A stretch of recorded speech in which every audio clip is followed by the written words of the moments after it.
कुटगिरीत लोखंडी साकव कोसळून एक बैल दगावला, 6 जनावरे जखमी.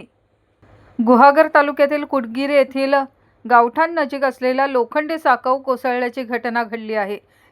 या दुर्घटनेत एका बैलाचा मृत्यू झाला असून 6 जनावरे जखमी झाली आहेत. साकवाखाली अडकलेल्या उर्वरित जनावरांना सुखरूप बाहेर काढण्यात आले आहे. कुटगिरी गावठाण परिसरात असलेला लोखंडी साकव अचानक कोसळल्याने त्याखाली 6 ते 7 जनावरे अडकली. घटनेची माहिती मिळताच स्थानिकांनी मदतीसाठी धाव घेतली. प्रशासनालाही घटनेची माहिती देण्यात आली. त्यानंतर मंडल अधिकारी तातडीने घटनास्थळी दाखल झाले.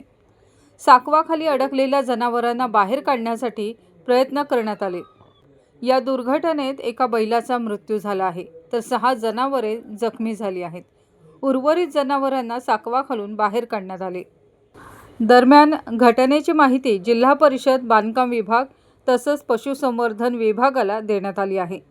जिल्हा परिषद बांधकाम विभागाच्या उपअभियंत्यांना साकवाची पाहणी करण्यासाठी तर पशुवैद्यकीय अधिकाऱ्यांना जखमी जनावरांवर उपचार करण्यासाठी घटनास्थळी पोहोचण्याच्या सूचना देण्यात आल्या आहेत.